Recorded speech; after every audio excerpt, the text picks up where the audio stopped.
টুনি, তুমি কি যাবে আমার সাথে জঙ্গলে খাবার সংগ্রহ করতে? কি বললে তুমি? আমি তোমার সাথে যাবো খাবার সংগ্রহ করতে? তোমার কি মাথা খারাপ হয়েছে? তুমি কি একবারও ভেবে দেখেছো আমি তোমার সাথে গেলে লোকে আমাকে কি বলবে?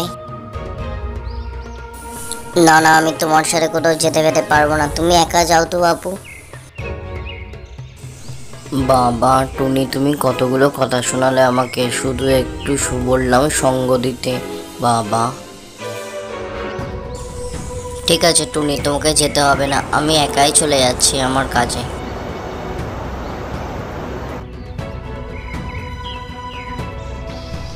টুনি, একটু আমাকে সাহায্য করবে? আমি এই জালের মধ্যে আটকা পড়ে গেছি। আমি এই সাত সকালে ময়লা জিনিসে হাত পা দিতে পারবো না। আমি এই চান করে উঠেছি। তুমি নিজে চেষ্টা করে জাল মুক্ত হও, আমি কোনো সাহায্য করতে পারবো না বাপু। এই বলে টুনি সেখান থেকে চলে গেল। সে সাপকেও তার বিপদ থেকে মুক্ত করলো না।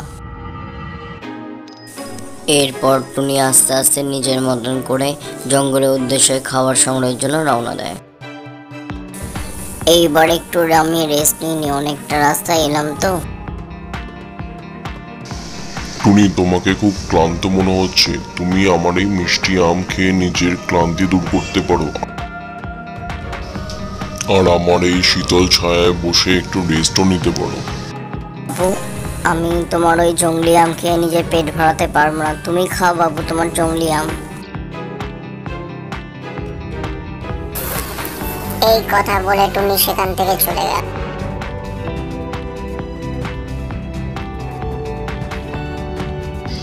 টুনি পাখি, তুমিও কি জঙ্গলের দিকে যাচ্ছ খাবার সংগ্রহ করতে?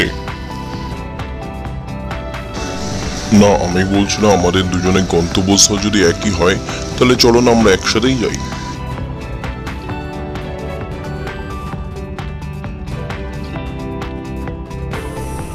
সে আমি যেদিকেই যাই তা দিয়ে তোমার কি কাজ বাবু? আমি তোমার সাথে একসাথে গেলে লোকে আমাকে ছিছি করবে, কারণ তুমি তো মনে হয় না কোনোদিন চান করে চলে যাও। রে সাবান দিয়ে চান করে এসো তো বাবু তুই। ঠিক আছে টুনি, তাহলে তুমি থাকো তোমার অহংকার নিয়ে। আমি চললাম, আমার আরো অনেক কাজ আছে, আমি চললাম। কি একটু রং ফর্সা বলে তোমার এত অহংকার? হ্যাঁ যাও, এতে আবার বলার কি আছে? আমি একাই 100, আমি একাই সব পারি, আমার কাউকে লাগবে না। এই বলে কাকও সেখান থেকে উড়ে গেল, আর টুনি পাখিও খাবারের সন্ধানে আরও জঙ্গলের দিকে চলে গেল। টুনি পাখি খাবার সন্ধান করতে করতে অনেক রাত হয়ে যায় এবং সে আস্তে আস্তে গভীর জঙ্গলের দিকে প্রবেশ করে ফেলে। সেখানে সে ঈগলে খপ্পরে পড়ে। ঈগল বুঝতে পেরে যায় তার খাবার তার আশেপাশেই আছে। অনেক রাত হয়ে যাওয়ার দরুন ঈগল পাখি টুনি পাখিকে কিছু করে না। সে ওয়েট করে পরের দিন ভোরের জন্য, এবং পরের দিন ভোর হতেই সে তার উপর হামলা করে। এই টুনি, কোথায় যাচ্ছিস? দাঁড়া। কাল আমি তোকে ছেড়ে দিয়েছি বলে তুই ভাবলি কি আমি আজকেও তোকে ছেড়ে দেবো? না, আজকে তুই আমার খাবার হতেই হবে। এইবারের মতো আমায় ছেড়ে দিন ঈগল মহারাজ, আমি আর এত ঘন জঙ্গলে আর কখনো প্রবেশ করব না। টুনি পাখি তখন ঈগল পাখির কাছে নিজের প্রাণ ভিক্ষা চাইতে লাগলো, যেন সে তাকে এইবারের মতো অন্তত ছেড়ে দেয়। টুনি, তুই আমাকে অত বোকা ভাবলি কি করে যে খাবার আমার সামনে আছে আমি খাবার না খেয়ে খাবারকে এমনি যেতে দেবো? এরম হতে পারে না। তুই আমার পেটে যাওয়ার জন্য রেডি হ। এরপর ঈগল মহারাজ টুনিকে ধরে খাওয়ার জন্য তার পেছনে ধাওয়া করতে থাকে, আর টুনিও বাঁচার জন্য ঈগল মহারাজের থেকে দূরে যেতে থাকে। অনেকক্ষণ ধরে এই চেষ্টা চলতে থাকে। টুনির প্রাণ বাঁচার জন্য একটা গাছের ডালে গিয়ে আশ্রয় নেয় এবং সেখানে সে একটি জালে গিয়ে আটকে পড়ে। সেই সময় সেখান থেকে টিয়া পাখি আর কাক যাচ্ছিল। টুনি প্রাণের জন্য সে তাদের চিৎকার করে ডাকতে থাকে। তখন যজ্ঞ কাক বলতে থাকে, এই সেই টুনি যে আমাদের অনেক অপমান করেছে টিয়া। বেশি অহংকার দেখাতে রাখে আজকে নিজেই সেই জালে জড়িয়ে পড়েছে। টুনি ক্রমাগত প্রাণ ভিক্ষা চাওয়ার জন্য টিয়ার হৃদয় গলে যায়। সে বলে ঠিক আছে।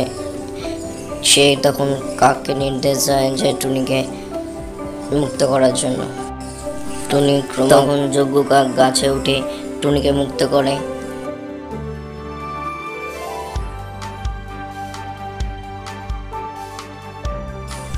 টুনি তারপর নিজের ভুল বুঝতে পারে। সে কাক এবং টিয়া উভয়ের কাছে নিজের ভুলের জন্য ক্ষমা চেয়ে নেয়। এরপর সে তাদের কথা দেয় এই ধরনের অহংকার সে আর কোনোদিন কখনো করবে না। এরপর তারা তাড়াতাড়ি খাবার সংগ্রহ করে তাড়াতাড়ি বাড়ি ফিরে আসে এবং একসাথে সুখে শান্তিতে বসবাস করতে থাকে।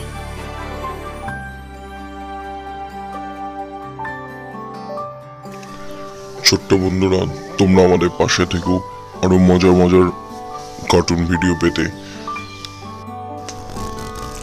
আমাদের চ্যানেলটা সাবস্ক্রাইব করে দিও আর পাশে থাকা বেল আইকনটি মেরে দিও যাতে